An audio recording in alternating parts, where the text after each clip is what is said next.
Welcome back to 1987 and Arkham Horror, first edition. Let's continue. Alright, we're starting off with Joe Diamond. Joe Diamond is sitting here in the hospital, having a pretty rough time of it. He'll get to have a hospital encounter. He's not going anywhere. He's got basically zero health. He got absolutely flying polyped to death. Well, near death anyway. Last time. And so next up is Harvey Walters. Harvey Walters is up here. You just barely can see his little token. He's at the Great Hall of Celiano, so he's going to move one space there. He'll have another encounter there this time. And we have Carolyn Ferd at the Curiosity Shop. She bought herself a nice little rifle, but she wanted to get with Harvey at some point and start giving him all the spells, because Harvey's our spell master. And there are 5 gates on the board, and our doom is sitting at 5, and that's not good. So we have to see what we want to do with her, and she's kind of pooched because she's got a dimensional shambler, a blocker, a gug. She can't take on a gug. I do not believe she could take out the flying polyp. Let's have a look. It's a 16, and weapons do just 1 point of damage. Now she has the shriveling spell, and so her gun would only do 1, and I guess the magical knife would do, maybe that would do 4. I don't know. I don't think anyone's going to take that thing out, and it's just going to hunt everyone on the board. So we'll roll 2 dice for her, see how far she can move. She can go 7 spaces, and I think she might go over to the lighthouse. 1, 2, 3, into the lighthouse. Alright, it's encounter time, starting with Joe Diamond.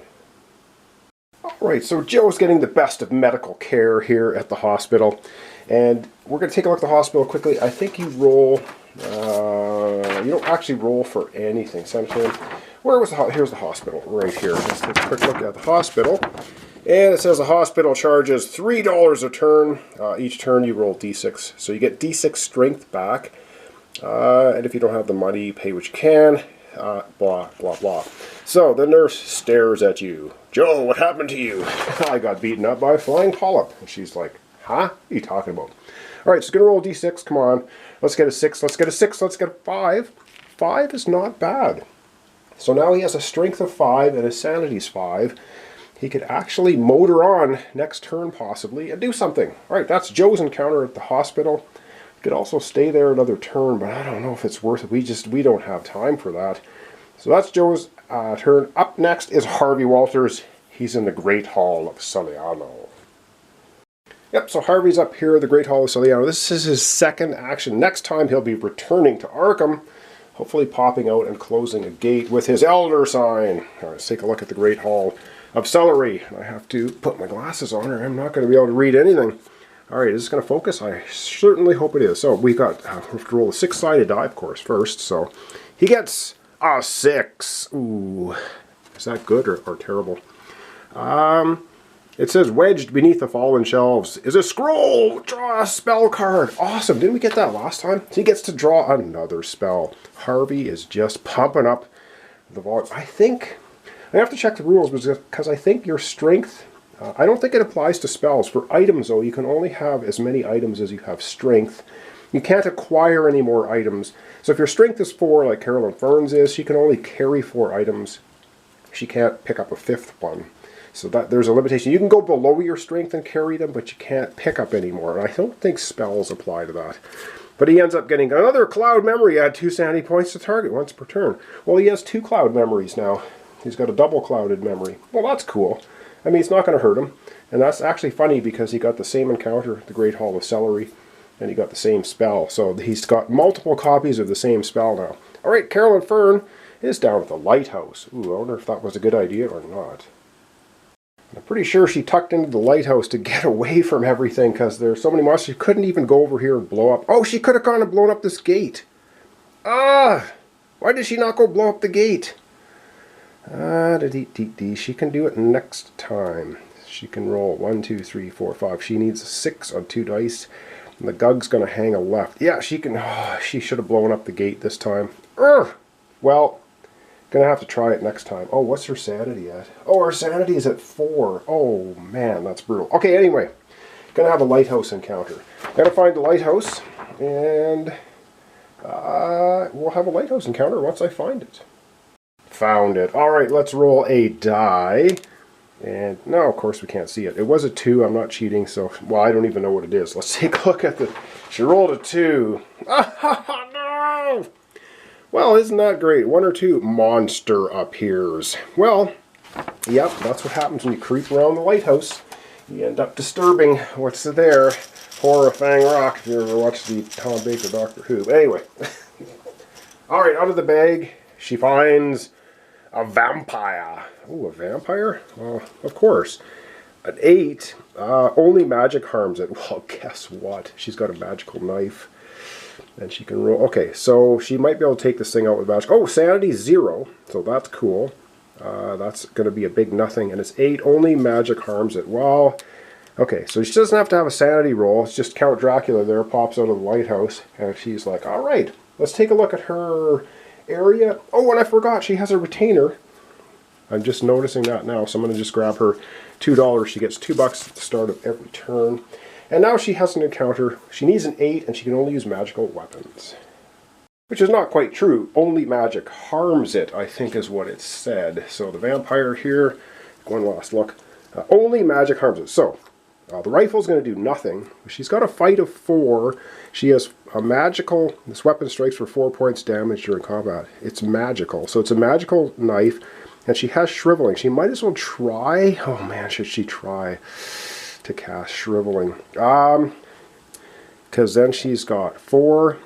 Wait, she's got 4 and 4 is already 8. And she rolls a 6-sided die. Or does the fight not count at all? Let's see if she can cast shriveling. She has a knowledge of 3. She rolls 5. No, she doesn't cast shriveling. She's like, why does she even have that? She can't cast it. I think only magic harms her, so I'm pretty sure her fight counts.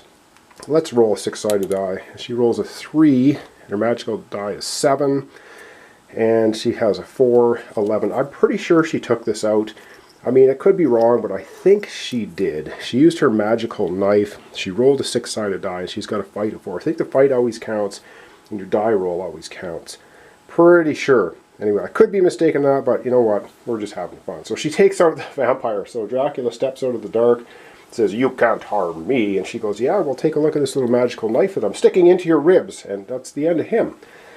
Okay, that was everyone having their encounters. Back to the main board. It's time for the lovely Mythos phase.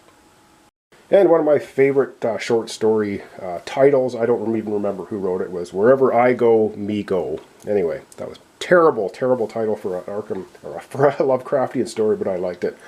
Okay, it is now time for a gate and a monster to appear, because, you know, we just don't have enough. We need more. And after that, then the monsters are going to move. So let's consult our table down here, roll a couple dice, and see where another gate may pop onto the board. Oh yeah, another gate, because you can just never have enough gates and monsters. And we have, let's see if I can get the numbers right this time. That's a 6, and that's a 2. The 6 plus 2 is 8.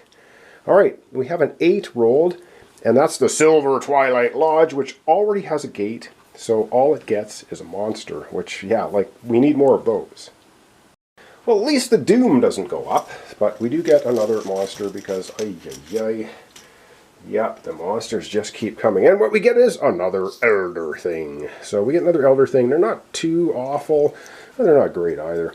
Alright. The Elder Thing is coming out of the Silver Twilight Lodge, which was 8, right? Yes, I got it right. Woohoo! Alright, now it's time to move the monsters. This guy just stares at you, doesn't move. Everybody is somewhere else, and I'm pretty sure the flyers don't go anywhere, because they don't, this particular flyer can't go into buildings like the Hound of Tyndalos, so it's just going to sit there going, alright, where is everybody? I'll just hover, so it's just going to hover and do nothing, I'm pretty sure. This guy goes right 3. It's going to go 1, 2, 3. So it's just having a little chat with the polyp. This guy goes left 2, I believe. Yeah, so it's going to go 1, 2.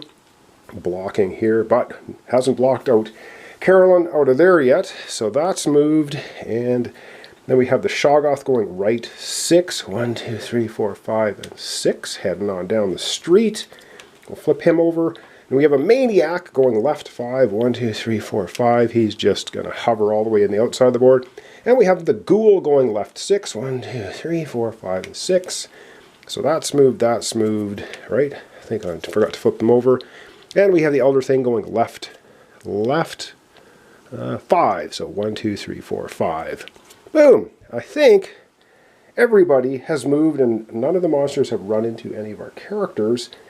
We didn't get another gate, so we're still sitting at Doom 5. So I'm going to flip all these back over, and I think that will probably be the end of our episode. I think we've got everything covered off. And of course, a correction here at the end of the episode. I did look it up, and I'm incorrect on this one. So let's just double check something here, because Count Chocula there got taken out. Where did I just read it now?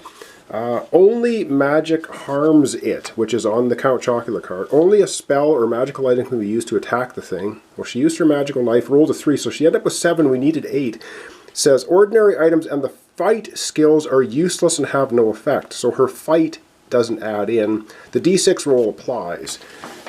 So, the bottom line is, ouch, Count Chocula here ended up, she slipped the knife into his ribs and didn't quite take him out. So, we rolled a 3. 3 and 4 is 7. Not enough. So she's going to take d6 damage right now from Count Chocula. She takes 4. Oh god, she's down to 1 health.